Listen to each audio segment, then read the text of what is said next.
Bonjour à tous et merci d'être encore aussi présent à la fin de la deuxième journée de cette conférence. On a un très beau panel pour terminer avec une thématique qui nous permettra d'embrasser plusieurs sujets qu'on a abordés pendant ces 2 jours. Je vais vous présenter nos invités.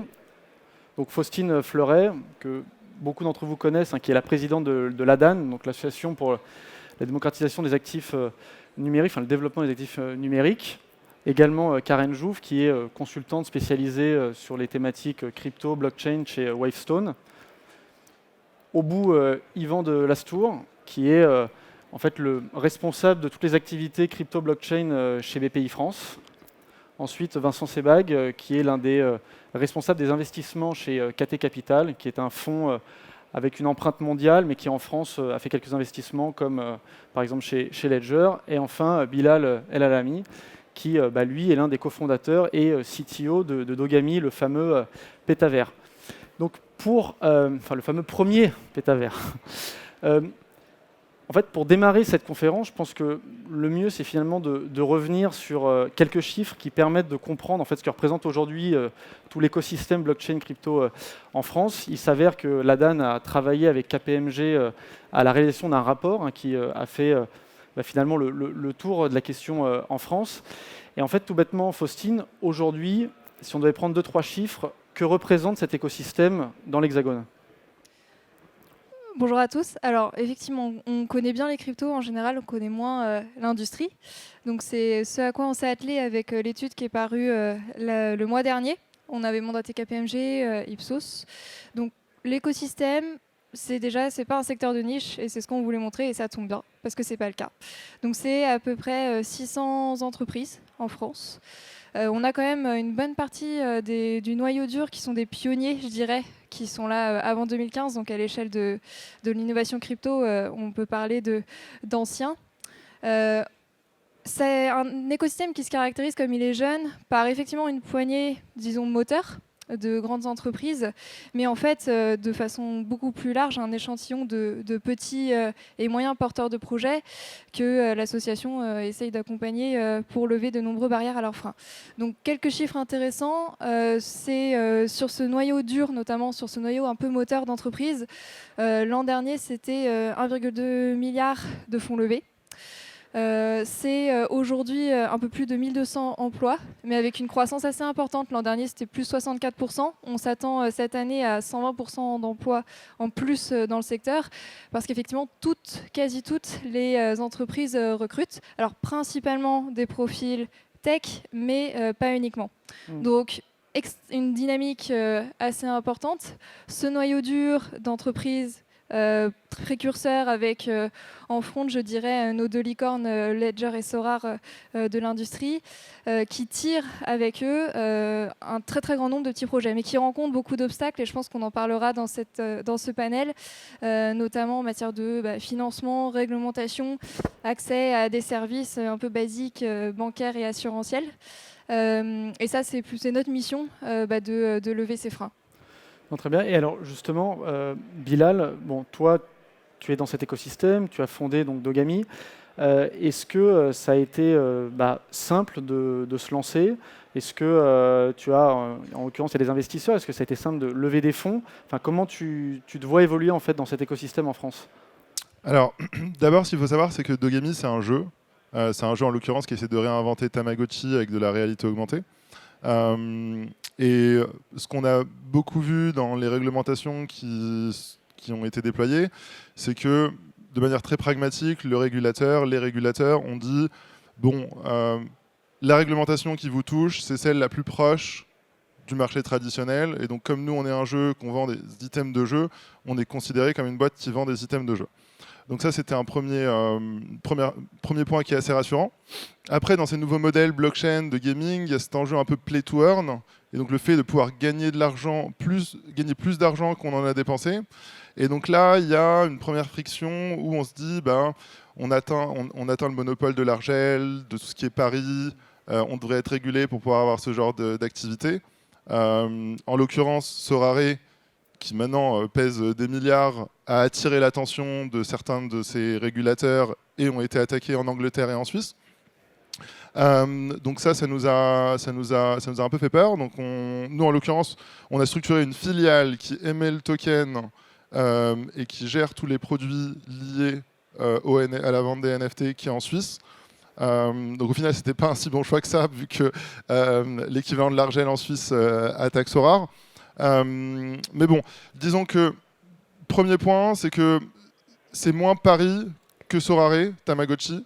Donc on a des arguments à faire valoir là-dessus. Et deuxième aspect, il faut avoir la taille de Sorare pour pouvoir avoir comment dire, peser, avoir une atteinte sur ce monopole. Et donc pour l'instant, nous, on est assez en dessous des radars. Mais comme je le disais, on essaye dans notre approche de faire très attention dans notre wording, dans notre branding, pour éviter tout amalgame sur le pari ou tout amalgame autour de la crypto du jeu, le Doga, qui peut être considéré comme un titre financier, etc., dans différents pays. Donc il y a beaucoup d'enjeux. Au-delà de ça, je dirais honnêtement que ça va plutôt dans le bon sens en France, pour avoir baigné dans l'écosystème depuis plusieurs années. Il y a eu beaucoup de réglementations qui sont allées dans le bon sens. C'est assez dommage, à certains moments, il y a des événements qui impactent ou qui stressent les régulateurs et qui prennent souvent des décisions un peu rapides. Mais au final, comme on l'a vu dans Mika, c'est pas passé, donc on est à nouveau rassuré. Mais au-delà de ça, voilà, moi je préconise beaucoup de pragmatisme, bien se faire entourer et essayer de ne pas attirer l'attention sur des choses un peu trop exotiques. Et justement, quand on parle d'entourage, il y a les investisseurs. Toi, Vincent, comment tu vois cet écosystème? Parce que c'est vrai que KT n'est pas forcément encore très présent en France. Mais ce que tu me disais avant, c'est que vous avez des ambitions à ce niveau-là. Comment tu vois justement la blockchain en France? Et est-ce qu'il y a tant d'opportunités que ça, selon toi? Bonjour à tous. Grande question parce que nous, KT, c'est un space qu'on regarde depuis longtemps. On est investisseur dans Ledger depuis 2017. Donc c'est un space qui nous plaît beaucoup, dans lequel on croit à 100%. Ça fait longtemps qu'on veut investir aussi dans des tokens, mais on a un problème, c'est qu'on a un fonds français régulé. Et aujourd'hui, malgré le fait que la régulation est beaucoup avancée, on ne peut pas encore créer de fonds régulés qui investissent dans des tokens. Et donc ça, c'est quelque chose qui est en train d'évoluer. La régulation permet de le faire. Et ce qui est génial dans ce space-là, c'est que la régulation, en fait, avance quand même très très vite. Et ça, merci à Faustine, à BPI aussi, qui fait beaucoup de choses. Il y a quand même des gens dans ce panel qui font beaucoup avancer les choses. Donc merci à eux. Et pour autant, ce qui est génial, c'est qu'en France, on a quand même énormément de boîtes. C'est un peu ce qu'on disait au début. Énormément de boîtes, énormément de talents. Quand on regarde, nous, on est présent entre l'Asie, l'Europe et les US. D'un point de vue technologie, on a certaines technologies qui viennent d'Europe qui sont bien meilleures qu'aux US. Et pourtant, on a quasiment entre 20 et 30 fois moins de capital à investir par des fonds français et européens qu'aux US. Et donc, en fait, nous, la mission qu'on a, c'est vraiment d'essayer d'accompagner ces boîtes-là. Donc, pour le moment, en equity. Et ensuite, on va voir pour faire changer les choses, pour pouvoir aussi investir en token. D'accord. Et alors, ton voisin... Yvan, justement, toi aussi, tu œuvres au financement d'une partie des startups de l'écosystème. C'est pareil, ça n'a pas été simple de réussir à convaincre un acteur comme BPI France de commencer à se positionner sur des projets, mais on sent que ces 2-3 dernières années, ça a pas mal bougé. Est-ce que tu peux un peu nous expliquer ce qui a pu se passer en fait, pour que justement BPI France se positionne sur ce secteur? Ouais, sur l'ADN de BPI France, il y a quand même une volonté de soutenir des entrepreneurs. Donc on a financé par une petite subvention Ledger en 2015. Donc il y a toujours une volonté d'accompagner tout entrepreneur, que ce soit dans ce secteur ou un autre. Ensuite, il y a quand même eu un benchmark, c'est qu'aujourd'hui, il y a 150 milliards de dollars d'actifs sous gestion dans des fonds pure crypto. Des gens qui ne font que ça. Des hedge funds, des asset managers et des VC. Mais là encore, la frontière... À l'échelle mondiale. Pardon ? À l'échelle mondiale. À l'échelle mondiale. Et donc, c'est énormément d'argent. Et surtout, ce sont des équipes professionnelles qui savent trader du token, qui savent signer des SAFT, donc qui sont des contrats d'achat de tokens futurs, enfin, qui sont vraiment spécialisés. Et donc, il faut qu'on puisse répondre à ça. C'est pour ça que ça s'accélère, donc avec des fonds justement qui étaient déjà légitimes sur le sujet, mais qui accélèrent. Et puis, il y a quand même un côté, je pense, aujourd'hui d'écosystème. On le voit avec les NFT. Avant, il y a 4 grandes places fortes en Europe. Hein. Il y a Londres, Berlin, Paris et la Suisse.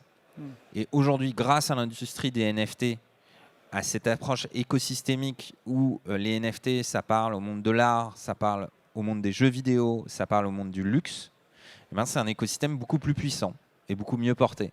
Donc je pense qu'aujourd'hui, on a un écosystème plus puissant que celui de Berlin. Donc j'en suis ravi. Et donc c'est cette approche qui est la bonne. En fait, c'est d'arriver à créer des écosystèmes. Et pour toi, juste qu'est-ce qui explique que par exemple Paris a un écosystème un peu plus costaud que celui de Berlin? Enfin, s'il y a un ou deux éléments en particulier. Ben justement, je pense que quand on n'explique pas quelque chose, on dit que c'est culturel. Mais là, c'est vraiment culturel. Parce qu'il y a une sensibilité ici. On a des leaders du luxe, on a des leaders dans le jeu vidéo. Et donc, tout est fluide. Et c'est cette fluidité qui fait que ça fonctionne mieux, que du coup, on peut faire de plus grosses levées de fonds derrière. On n'a pas du tout à rougir en termes de talent. Et je tiens au passage à saluer l'implication de Cryptosphère, qui est une association étudiante qui fait énormément dans le monde crypto. Donc, on ne manque pas de talent, mais il faut du capital. Et puis, ce petit truc en plus, très business oriented qu'ont les US, de mise en relation, de sponsoring par des grands industriels. Aujourd'hui, le fait que la famille Arnault soit extrêmement impliquée, donc LVMH soit extrêmement impliquée sur la blockchain et les cryptos, est extrêmement positif pour tous les porteurs de projets. Parce que quand ils vont présenter un projet, ils vont le faire avec des gens bienveillants qui ont envie de les aider. Donc ça, c'est la clé en fait. Ouais. Et alors, Karen, justement, cette espèce de mouvement de certains grands groupes, on l'explique par quoi? C'est le fait qu'ils ont compris qu'il y avait des opportunités, il y a des choses des secteurs qui vont être impactés par cette industrie, donc ils veulent se positionner. Enfin, qu'est-ce qui les motive dans le fait de se positionner comme le fait LVMH ou comme le font d'autres groupes? Alors, bonjour à toutes et tous. Effectivement, ce qu'on remarque aujourd'hui par rapport à il y a quelques années, il y a 2-3 ans de ça, chez Wavestone, on a fait un radar des startups justement. Et il y avait 2 constats. Alors bien sûr, l'écosystème était déjà très dynamique, comme tout le monde le dit. Mais ce qu'on constatait, c'est que d'un côté, on n'avait pas forcément encore trouvé de killer app. Donc en gros, les grands comptes, en fait, le CAC 40, les grands comptes, n'arrivaient pas encore à vraiment toucher du doigt, des cas d'usage évidents où ils se disaient ok, ça, je vais l'intégrer en fait, dans mes systèmes d'information. Et d'un autre côté, ce qu'on remarquait, c'est que dès qu'on parlait de blockchain, en fait, on perdait tout le monde. La blockchain, globalement, ils avaient du mal à la comprendre. En tant que techno pur, c'était compliqué de l'expliquer. Un peu comme si aujourd'hui, on expliquait tous les fondements d'Internet. Et donc, ce qu'on remarque là, depuis vraiment 1 an et demi, c'est que les grands groupes, en fait, se tournent de plus en plus sur cette techno parce qu'ils ont compris la valeur ajoutée de certains cas d'usage. Et c'est vrai que les NFT, notamment, et maintenant le métaverse, ont mis un peu en lumière des cas d'usage évidents pour des grands groupes. Des cas d'usage autour de la traçabilité, autour de la transparence, autour de, bien sûr, la confiance, mais aussi la notion de propriété digitale et le fait de réinventer en fait, de l'expérience pour ses clients. Et donc, même si on n'est encore qu'au tout début en fait, de cette révolution, nous, on voit en tout cas que les grands groupes arrivent en fait, sur ce prisme-là et ensuite, du coup, se mettent à comprendre le sujet technologique et du coup, à intégrer tous les sujets d'infrastructure. Et je pense que du coup, c'est aussi corrélé au dynamisme global de l'écosystème qui s'est structuré et qui est en capacité aujourd'hui de fournir des vraies solutions qui apportent en fait une valeur ajoutée au business. Non, mais très bien. Et alors, justement, Bilal, quand tu vois comme ça, parce que toi, tu as fondé une start-up qui est pure, crypto dans l'écosystème, quand tu vois comme ça des grands groupes qui s'intéressent finalement, alors pas avec les mêmes applications, mais c'est le même terrain de jeu, est-ce que pour toi, ça va peut-être accélérer la démocratisation ou alors finalement, c'est quelque chose qui peut presque brouiller le message, c'est-à-dire on sait qu'il y a des grands groupes qui vont juste parler de blockchain, mais sans s'emparer totalement et pleinement du sujet. Enfin, comment tu perçois ça, toi? Alors moi déjà, ce que j'ai remarqué ces 3-4 derniers mois, c'est que personne ne parle de blockchain. Tout le monde parle de Web3. Blockchain a été banni. J'entends plus personne dire blockchain. Franchement, ça doit faire 3 semaines que j'ai pas entendu quelqu'un dire blockchain.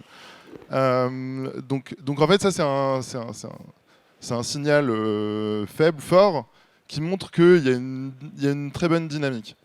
Je pense que les grands groupes vont s'approprier ça. Et en effet, maintenant, il y a une killer app. Pour moi, ça a été Sorare. tout le monde a compris ce que c'était que le NFT, l'aspect collectible, les gens sont remontés dans le temps. Avec le jeu, il y a une autre composante qui rentre. Il y a la composante d'accessoires et de pouvoir contextualiser dans un jeu des accessoires virtuels édités par des marques qui ont quasiment zéro coût de production, ou voire peut-être dérivés à l'infini avec quelques lignes de code. Donc là, il y a un enjeu de recréer de l'engagement dans ces communautés qui sont touchées par exemple avec Dogami. Donc avec Dogami, on fait on prépare plein de partenariats sur des accessoires. Il y a 2 types d'accessoires pour vous donner un petit peu de contexte. Il y a des accessoires de type consommable, donc des grandes marques de nourriture pour chiens qu'on utilise et qu'on contextualise dans le jeu. Il y a des accessoires de type habillable. Donc on fait des partenariats avec des grandes marques et on habille les chiens. Et en l'occurrence, dans notre jeu, il y a un concours de beauté et ça va jouer sur l'habillement qu'on donne aux chiens.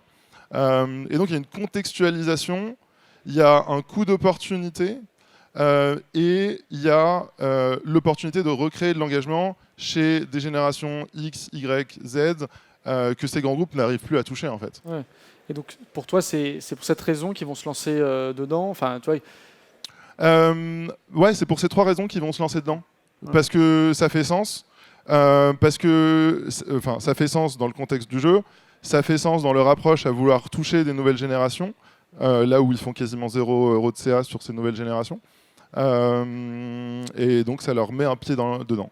D'accord. Et aujourd'hui, Faustine, quels sont en fait les moteurs de l'écosystème français? Enfin, je veux dire, ça se situe plutôt du côté des fonds d'investissement, des startups qui innovent, des grands groupes qui viennent aussi justement donner de la visibilité au secteur. Enfin, c'est toujours compliqué, je veux dire, de dire précisément qui est le plus moteur, mais est-ce que ça tire quand même un peu plus d'un côté que de l'autre? C'est quand même une majorité des pure players du secteur qui vont aujourd'hui l'idée l'innovation. Donc c'est pour ça que pour nous, l'enjeu, c'est d'aider au développement parce que c'est des gens qui se structurent. On n'a pas encore, et a fortiori en Europe, de grandes banques ou de grands groupes, très peu, qui se sont saisis du sujet. Au niveau outre-Atlantique, c'est assez différent, parce qu'on voit toutes les grandes banques se sont saisies du sujet crypto, JP, Goldman. Alors qu'ils ont démarré quasiment après, les premières banques alors qu'ils ont européennes. tué Bitcoin tous dans des prises de parole il y a plusieurs années, mais ils sont tous revenus sur le sujet. Alors parce qu'on a évolué, Bitcoin, il y a les cryptos et il y a effectivement plein de cas d'usage. Donc on parle plus de blockchain, on parle plutôt des cas d'usage, on parle DeFi, on parle économie du contenu avec les NFT, etc. Et donc aujourd'hui, oui, JP Morgan, BlackRock, ils vont faire du conseil sur crypto-actifs, ils vont intégrer les cryptos dans des portefeuilles. Ça, on le voit pas encore forcément en Europe. Donc on est toujours, et notamment en France, sur des pure players, des nouveaux entrants qui façonnent le marché, qui essayent de convaincre, et c'est pas forcément évident, et qui justement se heurtent à beaucoup de réticences du monde traditionnel avec lequel ils ont besoin d'évoluer parce qu'ils ont besoin de type très basique, type compte bancaire. Et ça, on le voit, c'est extrêmement difficile encore aujourd'hui. Mais aussi des besoins de partenariat, de synergie. Donc, on a encore beaucoup besoin de faire de la pédagogie. Parce qu'il y a une image négative encore à coller aux cryptoactifs et beaucoup d'idées préconçues qui circulent et qui expliquent peut-être encore qu'aujourd'hui, il y a beaucoup de réticences de la part d'acteurs établis. Or, il ne faudrait pas, parce que toujours d'après l'étude qu'on a menée, aujourd'hui, c'est 8% de Français qui ont des cryptos. Donc, c'est quand même, et en plus, je ne sais plus qui le disait, mais une clientèle jeune, donc pas forcément captive, notamment des acteurs bancaires traditionnels qu'on connaît et vers qui il faut aller. Et aujourd'hui, malheureusement, c'est des acteurs qui ne vont pas vers ces gens-là. Ouais. Et comment, selon vous, comment on peut expliquer qu'il y a encore cette réticence? Tu parlais des banques, mais pas que. C'est quoi? C'est une méconnaissance de la technologie? C'est aussi, peut-être, on parlait des grands groupes. Concernant les banques, certaines travaillent sur la question, mais savent aussi que les implications à plus long terme sont pourraient compliquer leur business. Selon vous, qu'est-ce qui fait aujourd'hui que ça coince encore un petit peu? Alors, je commence et je vous laisse compléter, mais je pense qu'en fait, c'est l'approche uniquement risque et pas opportunité. Donc, on a eu le risque de blanchiment de financement du terrorisme. Il y a une réglementation qui est passée par là, donc qui permet de dire que déjà, réglementation et en plus les caractéristiques intrinsèques des technologies blockchain qui qui en font justement des outils impropres au blanchiment, au financement du terrorisme. Donc il y a eu ce premier risque qui a été mis en avant. Aujourd'hui, on a le risque environnemental, on a le risque de fraude, voilà, le risque cyber. Donc en fait, le problème, c'est qu'aujourd'hui, il y a cette approche uniquement par les risques et pas du tout par les opportunités qui est faite au niveau des acteurs établis. Je vous laisse peut-être compléter. Oui, et puis par son essence, la décentralisation n'est pas très compatible avec une approche bancaire centralisée et un paysage bancaire extrêmement concentré en France. Et on le voit en Allemagne, le paysage bancaire est un peu plus décentralisé et vous avez des banques très innovantes parce qu'elles y voient un intérêt business. Et donc ça, c'est une faiblesse, je pense, qui est en train de se corriger, mais c'est une vraie faiblesse. Et encore une fois, dans cette approche écosystémique et décentralisée, ce qui est très intéressant, c'est que le pouvoir est aux créateurs de start-up. Aujourd'hui, vous pouvez créer un token, vous pouvez créer un usage. Et la beauté du secteur, c'est que ça a été crowdfundé. Il y a des bons VC, comme Vincent, puis il y a des VC un peu moins bons, et qui me disaient moi j'adore tout ce qui est blockchain, deep tech, quantique. Le quantique n'a rien à voir. Le quantique, c'est des cycles longs, c'est des cycles d'investissement de 30 ans, c'est fait par des gouvernements, et c'est hyper vertical. Il faut rentrer dans un labo et vous faites ça toute votre vie. C'est très intéressant, c'est passionnant, mais c'est très vertical. En crypto, en fait, c'est pas du tout ça, c'est complètement décentralisé. Donc, et vous êtes financé. Il y a des chercheurs qu'on connaît qui nous ont dit moi, j'ai de la crypto et en fait, je vais m'en servir pour travailler sur les sujets de recherche qui me passionnent. Et je n'aurai pas besoin d'une autorisation ou de faire de la politique interne. Et c'est ça la beauté du truc, c'est qu'en fait, il y a une sorte de jambes B2C, de pas de folle, et de jambes B2B. Et les deux sont en train de s'orchestrer. Mais le secret de tout ça, c'est que la jambe B2C est extrêmement dynamique. Et du coup, le pouvoir est décentralisé. Et ça, c'est unique. Et justement, je rebondis là-dessus. Tu parles de deux jambes, mais effectivement, quand on voit la dynamique à l'œuvre actuellement, est-ce que le risque n'est pas que la patte B2B prenne, quand on voit les quantités astronomiques, de cash dont les fonds disposent pour investir dans des startups, est-ce que justement le risque, ça n'est pas que finalement, il y ait, j'allais dire, une privatisation de cet écosystème au profit de certains gros VC? Ça, c'est depuis Internet. À l'époque d'Internet, on disait c'est génial, il n'y aura pas de grossiste. Bon, le grossiste aujourd'hui, il s'appelle Google. Donc, je pense qu'il y aura un éclatement de la chaîne de valeur et une reconstitution de la chaîne de valeur avec des acteurs plus ou moins décentralisés. Il y a une exigence de décentralisation qui est un peu plus élevée, mais après, il y aura du pragmatisme. C'est sûr qu'installer un wallet, ça peut être compliqué pour certaines personnes. Et il faut le prendre en compte si on veut une utilisation globale de la crypto. Et juste le dernier exemple que je donnerais sur la R&D, qui est très intéressant, c'est Protocol Labs. Protocol Labs a lancé Filecoin et en fait a une fondation qui a énormément de fonds et qui a la volonté de financer des projets purement R&D. Donc eux, c'est quasiment non-profit. Alors qu'avant, dans la data, finalement, si vous étiez des chercheurs brillants, vous travaillez et puis un jour la boîte, elle a plus de fonds et vous êtes racheté par Google. Et là, il y a 2 founders qui partent, puis c'est une autre histoire. Là, en fait, on garde une sorte de pureté de R&D qui va pouvoir être réinjectée dans l'écosystème crypto. Les NFT, si on fait l'approche historique, c'est Bitcoin qui a engendré Ethereum, qui a engendré le RC20, puis on s'est dit que ce serait bien de faire d'autres standards, donc on a fait le RC721, et les gens ont développé les NFT.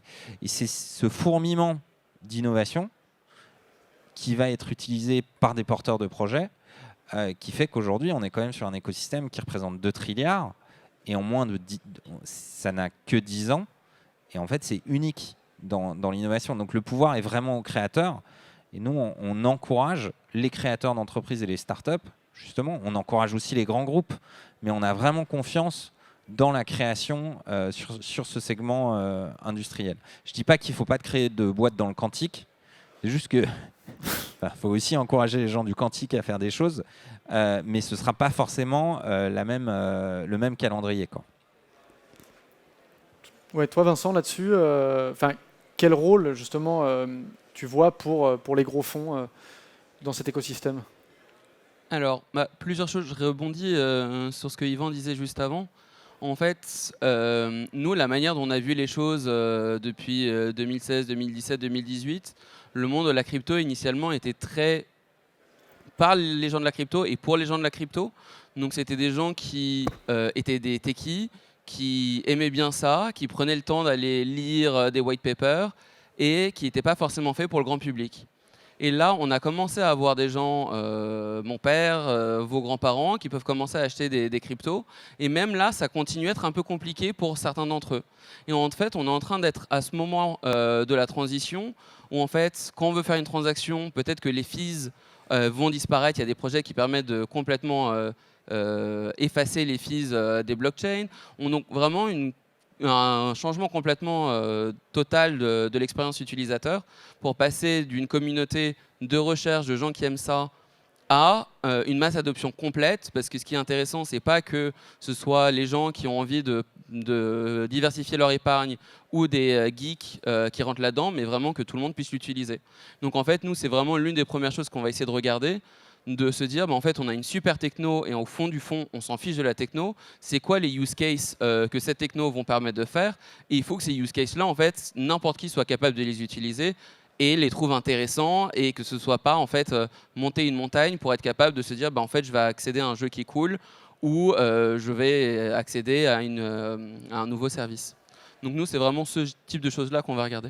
Alors justement, c'est vrai qu'on a parlé des NFT sur les use cases. Quels sont un peu les 2-3 domaines, toi, dans lesquels il y a des choses qui te paraissent intéressantes, au-delà du gaming, si, je sais pas, dans la finance Ouais, nous, on regarde plus grand secteur. Donc, au sein de KT, on a pas mal de grands corporates qui sont partenaires de KT. Donc, on parlait tout à l'heure du luxe. Donc, on a des gens comme Kering, comme Pernod Ricard, qui sont tous à se dire, mais tiens, on a envie d'apprendre, on a envie de faire des choses. Ils savent pas forcément comment le faire. Donc, j'imagine que vous les aidez là-dessus. Mais plus que ça, ils ont besoin d'innovation, ils vont pas le faire tout seuls. Donc nous, c'est des choses qu'on va aller regarder avec eux pour trouver des synergies. Sur toute la partie aussi finance décentralisée, aujourd'hui, c'est des choses qu'on regarde beaucoup, mais qu'on considère qu'ils sont pas encore du tout au mass market. Si on va aller regarder différentes solutions de yield farming, je vous invite à tester. L'expérience utilisateur n'est pas encore simple.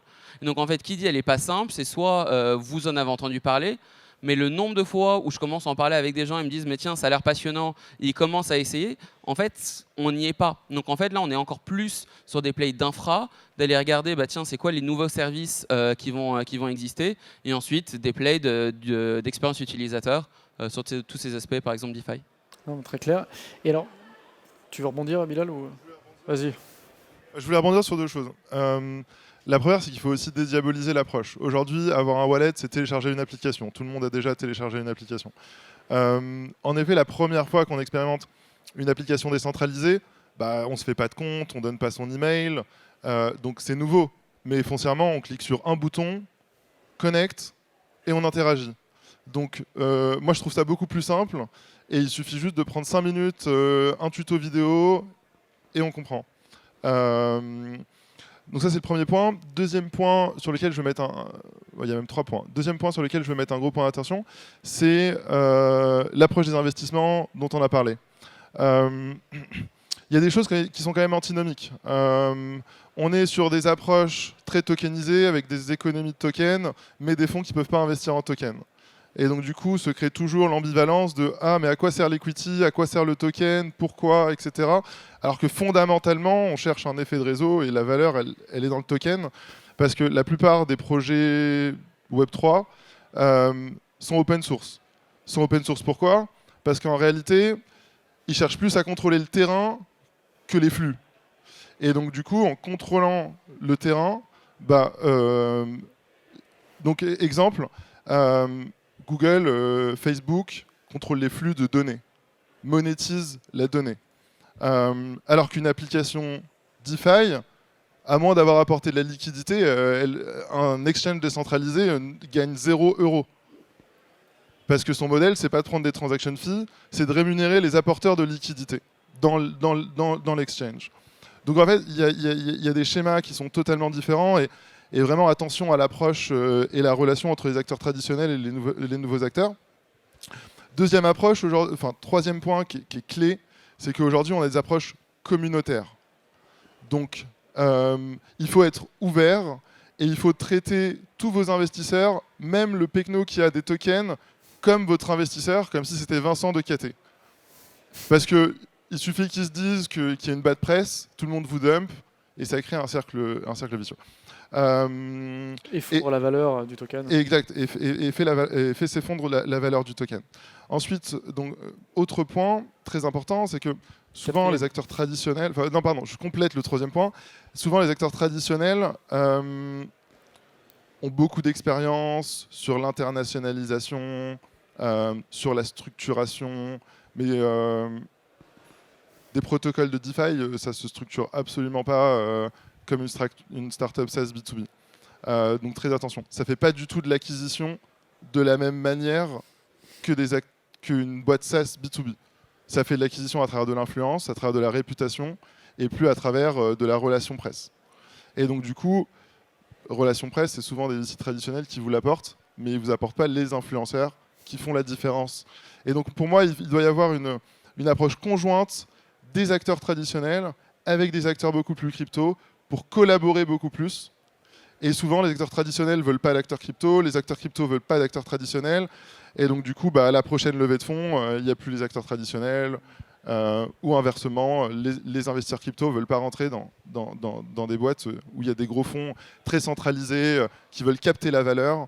Donc, c'est ces 3 points qui sont très, très importants pour tout entrepreneur qui veut se lancer. Non, mais très bien. Et alors justement, là, on a cité 2 entre guillemets, champions français, hein, Sorare et Ledger. C'est vrai que ces 2 noms parlent à tout le monde.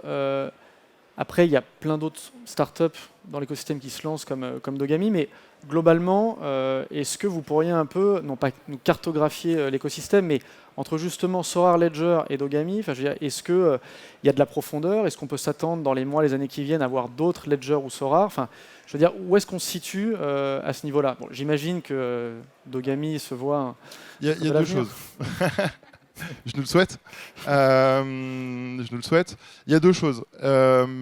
Déjà, il y a un premier aspect d'adoption. D'adoption, c'est le nombre d'utilisateurs. Et si on regarde le nombre d'utilisateurs chez Sorare, il n'y a pas 10 millions d'utilisateurs dans Sorare. Néanmoins... Il y en a quand même beaucoup. Il n'y en a pas tant que ça. Il n'y en a pas tant que ça. Je pense qu'il y a moins de 50 000 utilisateurs de Sorare. La dernière fois que j'ai regardé, avant de lancer Dogami, il y avait 14 000 utilisateurs. Ce qui est très peu. Par contre, il y avait beaucoup d'activités, ça créait les fees. En fait, il y a 2 points qui ont été clés chez Sorare. C'est le premier qu'ils ont démontré que ils ont démontré la puissance de capter les royalty fees. Exemple, je vous donne ça en ratio. Dogami fait 1/5 du CA qu'il a fait dans son drop chaque semaine. Donc en gros, chaque mois, on fait autant de CA que le jour de notre drop. Et donc c'est ça, d'aller toucher ce qu'on appelle les shadow markets, ce marché secondaire qui n'était pas digitalisé, on ne pouvait pas faire remonter toutes les recettes à proprement parler. Donc ils ont démontré ça. Et en fait, en démontrant ça, il y a des gros fonds français et étrangers qui leur ont fait confiance. Et ils n'ont pas levé parce qu'ils ont fait un CA de fou. Ils ont levé parce que les fonds leur ont fait confiance pour dire, en fait, vous avez réussi à hacker le système. Du coup, on vous confie notre argent et développer votre écosystème qui est l'entertainment avec cet argent-là. Ouais. Donc c'était plus une délégation ou un mode fonds de fonds qui les a aidés à se développer. Mais justement, sur l'écosystème français, encore une fois, est-ce que dans les 2-3 ans qui viennent, on peut s'attendre, on ne peut pas le savoir par avance, mais est-ce qu'aujourd'hui, les choses sont réunies pour qu'il y ait d'autres Ledger Sorare et que ce ne soit pas seulement justement un gros coup réalisé par une très bonne équipe?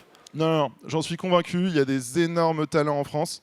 L'objectif, c'est de les garder. Et pour les garder, je trouve qu'il manque quelque chose qui est clé, c'est un endroit dédié au Web3 à Paris. Il n'y a plus d'accélérateur, The Garage a fermé au bout d'un mois, Blockchain Accelerator est parti. Il y a BPI France. En fait, il y a BPI France, mais... Non, mais c'est une histoire vraie. Il y a un groupe Telegram qui s'appelle Crypto Space in Paris, où il y a des discussions avec les différents acteurs de l'écosystème pour avoir un lieu. Et en effet, normalement, devrait y avoir un lieu dédié aux NFT sous peu. Et c'est vrai que c'est on a tous vécu le travail à distance, qui a certaines vertus. Mais pour la collaboration, c'est quand même aussi bien de rencontrer des gens, de s'inspirer. Et Paris a cette chance de cumuler beaucoup de talents, mais pas uniquement dans la tech. Aujourd'hui, on a des juristes brillants là-dessus, parce qu'on a quand même des textes de loi, donc ils ont pu les travailler. On a des économistes brillants qui regardent les modèles de tokens et qui y travaillent. Et aujourd'hui, on a des marketeurs et des managers de communauté. Moi, à mon époque, être community manager, c'était un peu considéré comme un sous-métier.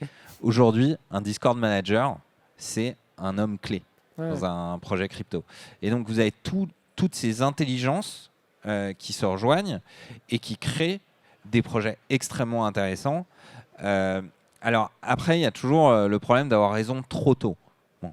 Mais en tout cas, aujourd'hui, sur la rampe de lancement, en token, justement lié à Cryptosphère, vous avez Morpho, qui est en train de réduire les spreads sur le lending en crypto. Et c'est une idée brillante. Et en fait, c'est une idée qui est tellement brillante que même les protocoles de pré-crypto disent « c'est tellement génial qu'on va vous aider ». C'est-à-dire qu'une banque, finalement, aujourd'hui, BNP voulait dire moi, j'ai une idée, mais tu vas gagner moins d'argent », ça va pas trop leur plaire. Là, même Aave dit c'est une bonne idée. Et c'est ça qui est aussi génial dans l'écosystème crypto, parce qu'on a parlé des talents et des capitaux, mais il y a aussi une envie de changer les choses.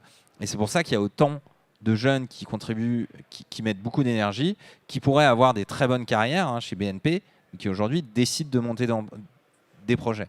Et dans tous ces projets, moi je suis persuadé qu'il y aura d'autres champions que Ledger et Sorare qui vont émerger. Maintenant, vous dire exactement où et quand, c'est difficile. C'est pour ça que je ne suis pas VC, mais c'est sûr qu'il y en aura. Je laisse peut-être Vincent... Oui, tout à fait. Nous, on commence à regarder de plus en plus de boîtes dans le space, et notamment en France. Par rapport à il y a 2 ans, le nombre de boîtes il a explosé. Je n'aurai pas les chiffres précis, mais avant, on recevait peut-être une boîte toutes les 2 semaines dans le space, et on ne regardait pas forcément à aller creuser le space de façon proactive. Maintenant, il y a profusion de boîtes dans le space. Et avec des gens qui ont de l'expérience, des gens qui ont déjà lancé des premières dApps, avec qui ça n'a pas forcément fonctionné, qui s'y remettent, mais donc qui ont de l'expérience. Donc en fait, on sent que tout cet écosystème a mûri. Avant, on voyait aussi des gens qui étaient des early, des gens qui avaient investi dans du Bitcoin ou de l'Ethereum tôt et qui avaient décidé de se lancer là-dedans. Maintenant, en fait, les profils des entrepreneurs, il y a des gens qui n'étaient pas du tout dans ce space-là, qui lançaient des entrepreneurs dans des spaces complètement traditionnels, qui se disent, en fait, là, il y a quelque chose à faire et je fais le switch et je vais apprendre et je vais faire ce genre de choses-là. Donc, en fait, la maturité de l'écosystème a complètement changé. Et donc, en fait... les levées sont de plus en plus conséquentes, donc il n'y a aucun doute. Et on a des très beaux profils là qui devraient devenir gros rapidement. Ouais. Et peut-être pour ajouter, effectivement, je pense du point de vue des entreprises plus traditionnelles, je pense que ce qui est important par rapport à ce qu'on disait tout à l'heure, il y a 2 tendances qu'on remarque récemment. La première, c'est des entreprises qui commencent à comprendre en fait l'intérêt de l'écosystème et créent elles-mêmes des business units en interne. On a vu des entreprises du luxe, du retail et autres, et donc qui se mettent à comprendre qu'il faut aussi internaliser à un moment donné ces sujets-là, et qui bien sûr auront recours à des entreprises, des startups, mais qui ont compris qu'il fallait à un moment mettre de l'effort et mettre du budget là-dessus parce que c'était un endroit où il fallait aller, le Web3. Et le dernier point, c'est quelque chose en tout cas que nous, on essaye d'accompagner aussi chez Wavestone, c'est justement de faire travailler les grands groupes ou les administrations avec les startups, et notamment les startups de l'écosystème français dont on parle depuis tout à l'heure, parce que c'est vraiment eux en fait qui génèrent de la valeur. Les grands groupes, ils n'ont pas forcément d'intérêt à aller certaines fois sur ces sujets-là. Et moi, je suis persuadée que même si c'est pas de l'investissement pur, c'est pas du VC, mais faire travailler à un moment donné ces pépites françaises, ça permet aussi de les faire grandir, de les faire voir au grand jour et de leur permettre d'avoir à un moment donné beaucoup de production, beaucoup de développement, et de montrer qu'elles sont aussi incluses en fait, dans l'ensemble de l'écosystème. Faustine, tout le monde se souvient quand Bruno Le Maire a parlé de Blockchain Nation pour justement exprimer l'envie des autorités françaises d'être présentes sur le créneau.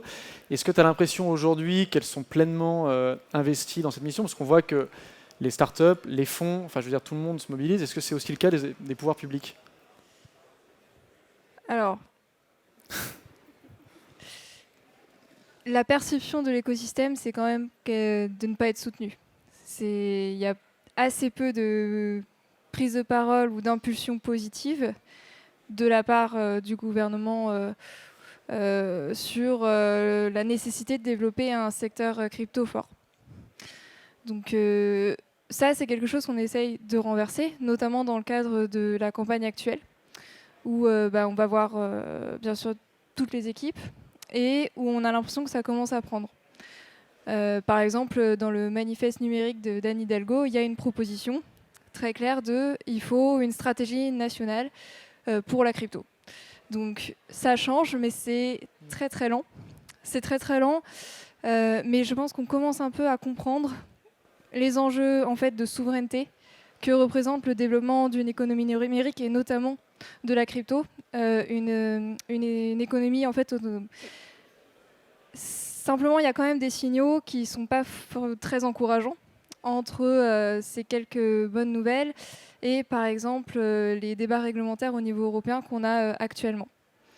Où effectivement, comme le disait Bilal, le sujet étant très complexe et très difficilement appréhendable, sauf à être à 200% dedans. Ouais. Tu parles du règlement MiCA Notamment, oui.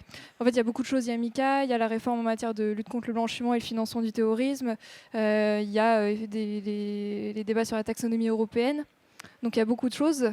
Ce qu'on peut remarquer dans ces débats-là, ce qu'on a remarqué au tout début, par exemple, des débats sur MiCA, c'était septembre 2020, c'est que ce n'est pas forcément des personnes qui sont conscientes de ce qu'est l'écosystème crypto. Donc un exemple très parlant, quand MiCA est sorti, donc c'est un projet de règlement européen, en septembre 2020, la façon dont c'était rédigé interdisait de facto la finance décentralisée en Europe.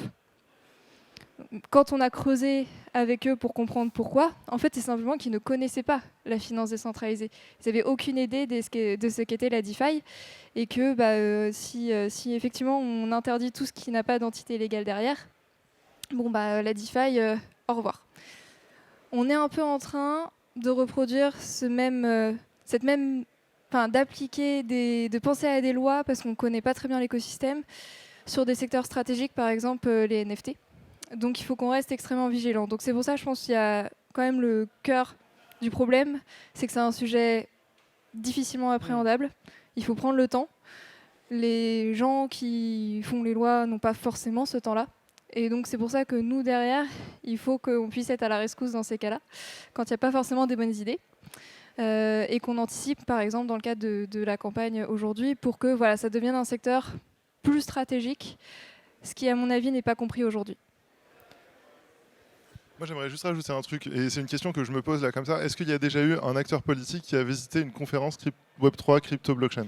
Alors, oui, vas-y. Il y a Pauline Hoth qui vient du Conseil d'État, qui vient au NFC Summit à Lisbonne, qu'on a convaincu. Non, mais le message pour moi, il est simple. C'est que là aussi, je pense que le mouvement sera bottom-up. Moi, je donne toujours l'exemple des banques. Les banques américaines, c'est au 4e trader qui démissionnait en disant « laissez-moi trader un peu de crypto » qu'ils se sont dit « tiens, qu'est-ce que c'est que ce truc ?» Et donc, tout le monde commence par vouloir convaincre en haut, ce qui est un bon réflexe, très français d'ailleurs. Mais en fait, on s'aperçoit, et c'est ça la bonne nouvelle, c'est que la volonté, elle vient aussi d'en bas. Donc des créateurs, des start-upers. Et donc ce qu'il faut, c'est qu'on arrive à trouver ce point d'équilibre rapidement. Il y a des bonnes volontés dans l'administration française, parce que c'est vrai, on peut se plaindre, mais en même temps, on a quand même des textes de loi. On a quand même une administration qui écoute. Il y a eu la loi Pacte. Il y a eu beaucoup d'efforts. Maintenant, je pense que le game changer, c'est l'executive order de Biden qui écrit clairement noir sur blanc que les US veulent le leadership technologique sur les cryptos pour garder le leadership sur la finance mondiale. Et c'est vraiment une phrase. Donc pour moi, c'est très clair. Donc maintenant, il y a des questions de souveraineté et je ne vois pas comment les États, devant un texte aussi clair, ne peuvent pas se positionner et avoir une stratégie pour justement faire partie de ce leadership ou avoir une relation d'égal à égal. Je ne sais pas, mais je pense que là, c'est quand même en train de changer. Pourquoi ? Parce qu'on était très attentiste Et aujourd'hui, les US, pour moi, ont donné la direction à suivre. Donc j'espère qu'on suivra la bonne direction. Parce que finalement, le risque, c'est quoi? C'est qu'on se retrouve avec une nouvelle fois des GAFAM américains et des gens de la tech chinois. Grosso modo, c'est un peu dans l'écosystème crypto. C'est encore, c'est encore pire. Pourquoi? Parce qu'aujourd'hui, regardez, si vous confiez vos transactions à Fireblocks, voilà. Fireblocks, ils ont tout votre historique parce qu'ils savent quelle crypto vous avez et ils savent à qui vous les avez achetés, à qui vous allez les vendre. Donc c'est encore une autre dimension de la souveraineté. Et ça, je pense qu'il faut en avoir conscience dès maintenant, d'être peut-être... C'est justement être peut-être maintenant prudent sur certains secteurs, quitte à s'ouvrir après, à être plus business, plutôt que le contraire. C'est-à-dire ne rien comprendre, et puis dès qu'on voit quelque chose qui a du potentiel, de le fermer. Donc c'est toute la question des investissements stratégiques de l'État. Hein. Il y a beaucoup aujourd'hui de questions dans la défense, de comment on développe ces écosystèmes sans qu'ils soient rachetés par des puissances étrangères. Donc ça, je pense que dans les prochaines années, ce sera un débat, et j'espère qu'il sera traité correctement politiquement et sur le terrain au niveau administratif. Mais je peux pas le garantir. Il y a des enjeux un peu socio-économiques aussi. Aujourd'hui, je crois qu'il y a 22% de la population active à peu près qui n'a pas de CDI. Donc en l'occurrence, ils ne peuvent pas emprunter. Les prédictions disent que quasiment 50% de la population française d'ici 2040, donc dans 20 ans, sera indépendante, donc pas de CDI, pas de potentiel emprunt bancaire. C'est une vraie problématique. Et puis là, du côté Web3, il y a cette tendance de création de contenu qui permet à n'importe quel 3D artiste de créer un avatar, une voiture pour le métaverse, une maison, et de la vendre, et de se rémunérer. Et il y a aussi cette approche communautaire autour du travail qui est en train d'être révolutionnée, et c'est super important. Ensuite, il y a un deuxième enjeu pour moi qui est clé, c'est qu'il y a une vraie opportunité de souveraineté. Alors, je ne veux pas que ce soit mal pris ce que je vais dire, mais en fait, il y a une énorme opportunité tant que le marché n'est pas surrégulé. Et donc, on peut créer des champions. Et en fait, on a tout en France. On a les talents, on a l'argent, on a des visionnaires, on a des gens qui exécutent super bien. Et en fait, il y a une opportunité folle de créer nos GAFA, mais en 10 fois moins de temps que ce qu'ont fait les États-Unis ou les Chinois. Et c'est ce qu'il faut faire. Ça, à condition que la réglementation, comme tu le dis, ne soit pas trop contraignante, mais qu'en même temps, je veux dire, on crée le cadre favorable au développement de l'écosystème. Mais elle n'est pas contraignante. Regardez Sorare. Ils ont réussi, personne n'est en prison. Donc, je veux dire... Ouais. Et maintenant qu'ils ont ce problème de riches, ils discutent, ils affinent, ils règlent, ils ne montrent pas de blanche. Donc, il ne faut pas avoir peur. Non, mais je voulais juste rajouter que la réglementation, c'est pas mal. La réglementation, on va en avoir besoin pour une adoption massive des cryptos.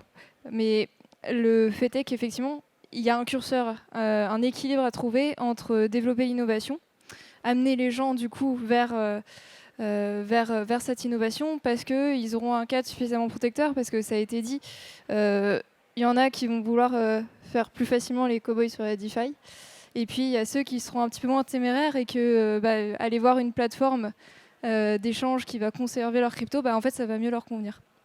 Mais du coup, cette réglementation, elle a fait partie parce que tu en parlais tout à l'heure, Yvan, que le fait que la France soit quand même un pays moteur en Europe, parce que l'industrie s'est structurée, c'est parce qu'on a une réglementation précurseur.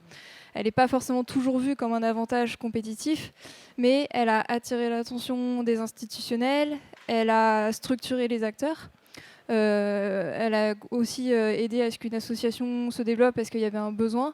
Donc il faut juste, et c'est là que le travail est difficile, mais qu'on ait cet équilibre effectif entre il y a un écosystème, et comme je le disais tout à l'heure, c'est des pure players, c'est des nouveaux, donc leur mettre une réglementation bancaire, non, ça ne va pas leur aller. Forcément, ils n'ont pas les reins solides des établissements bancaires et financiers qu'on connaît. Donc, prendre en compte l'état de maturité et le potentiel d'innovation avec des règles flexibles, progressives. Il y a certainement un peu à réinventer, un peu d'imagination à avoir au domaine réglementaire, mais il en faut. Ok, super. Karen, si tu veux, un dernier mot, il nous reste un tout petit peu de temps. Oui, sur un dernier mot, c'est pas forcément du point de vue de l'entreprise, mais je pense qu'il y a aussi un enjeu générationnel. Enfin, je rebondis au-delà de la réglementation et ce que tu disais, Bilal, qui est juste. Et pour la campagne qui arrive et l'ensemble des entreprises, à un moment donné, il y a un enjeu de génération. Aujourd'hui, les jeunes générations, enfin, on l'a vu, je crois, dans votre sondage, il y a plus de 40% des jeunes aujourd'hui qui veulent investir dans les NFT, dans les cryptos. Moi, je le vois quand on fait des entretiens de recrutement. Dès que je dis je pilote le sujet blockchain, ils me disent ah trop bien, j'ai investi. Donc à un moment donné, si on veut aussi embarquer en fait cette jeunesse, leur donner aussi quelque part une vision, un avenir et l'envie en fait de créer, d'investir ou de travailler dans des entreprises plus traditionnelles sur ces sujets-là, bah, il faut qu'on ait des filières de formation, il faut qu'on monte dans les grandes entreprises des business units dédiés, il faut qu'on libère l'innovation, il faut qu'on assouplisse les règles effectivement pour que des jeunes puissent être freelance, puissent se lancer dans l'entrepreneuriat. Et tout ça, pour moi, c'est un sujet économique et politique, mais il y a un vrai sujet de génération.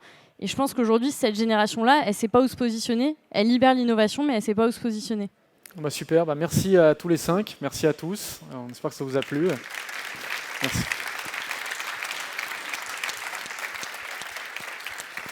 Tac. Je ne sais pas si on prend des questions. Bah, si vous en avez, plaisir. Enfin, je ne sais pas si un micro peut tourner dans la salle.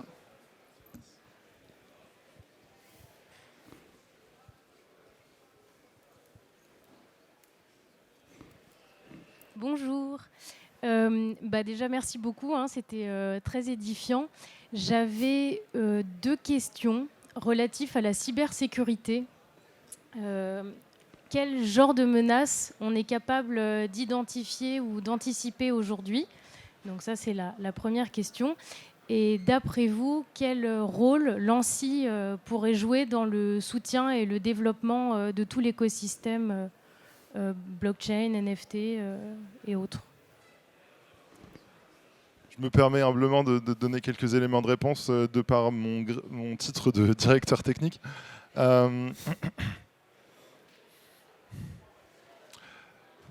Fondamentalement, il n'y a pas vraiment de nouveaux risques, en tout cas pour moi. Avant, il y avait des risques logiciels sur comment était codé un programme informatique, est-ce qu'il y avait des bugs, des failles dans lesquelles on pouvait en profiter.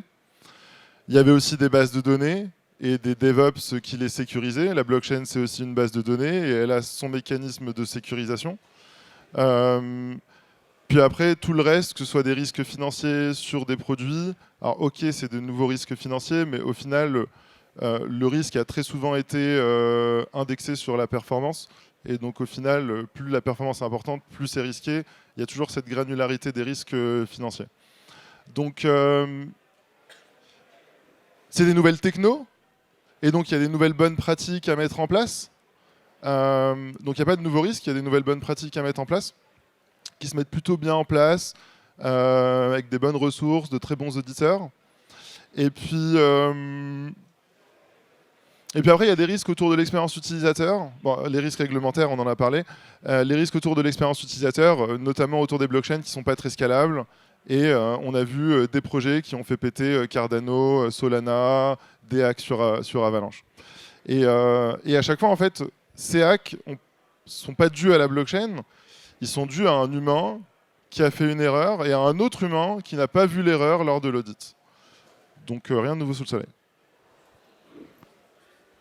Peut-être juste pour compléter, du point de vue de l'entreprise, par exemple, qui se lancerait en fait, utiliserait une start-up ou se lancerait dans des activités autour des cryptoactifs, il y a un risque qui est toujours le même en fait, qui est aussi sur la sécurisation et le stockage. Mais aujourd'hui, il existe beaucoup de solutions. Mais c'est vrai que je te rejoins, Bilal. Nous, pour le coup, on a une grosse casquette cyber chez Wavestone et en fait, finalement, on ne voit pas fondamentalement de nouveaux risques. Il y a le risque humain, toujours pareil. Perdre sa clé ou faire n'importe quoi avec son appli ou perdre son mot de passe, voilà. Mais c'est des risques qui existaient déjà. Et donc, pour répondre à votre question sur l'ANSSI, je pense qu'ils ont un rôle à jouer, peut-être plus d'acculturation aussi auprès de l'ensemble des acteurs plus traditionnels et d'expliquer les bonnes pratiques en fait autour de l'utilisation des cryptoactifs, de leur stockage et de leur sécurisation. Non, juste, on va devoir. Enfin, je crois qu'au niveau du timing, c'est un peu. Je veux juste terminer là-dessus. Il y a un truc qui est hyper important dans le crypto space, c'est la réputation. Et c'est pour ça, vous regardez, il y a des hackers qui rendent des centaines de millions Pourquoi ? Parce que dans le crypto space, la réputation, c'est très important. Et ça, c'est des nouvelles pratiques. Et je pense que ça peut aussi inspirer l'ANSSI. On est très respectueux de l'ANSSI. Ce sont des gens qui ont d'ailleurs validé certains produits Ledger en amont, qui ont aidé à l'émergence de produits Ledger. Mais il y a quand même une nouvelle génération de hackers black et hat, et black et white. Et ça, il faut s'adapter, parce que sinon, on sera dépassé. Ça, c'est certain. Oui, non, juste, Vincent, il faut vraiment qu'on arrête. Juste une phrase. Vas-y. Juste, je me permets sur Ledger, on a la chance en France d'avoir l'un des leaders de la sécurité et de la cyber au niveau mondial. Tu parlais que l'ANSSI les ont aidés. Ledger aide aussi l'écosystème, donc à la fois l'ANSSI, les designers de chipsets et les développeurs sur de la sécurité. Donc on a quand même un super écosystème en France pour ça. Et voilà, et ceux qui veulent leur poser des questions, ils seront juste derrière, et voilà, ça très bien.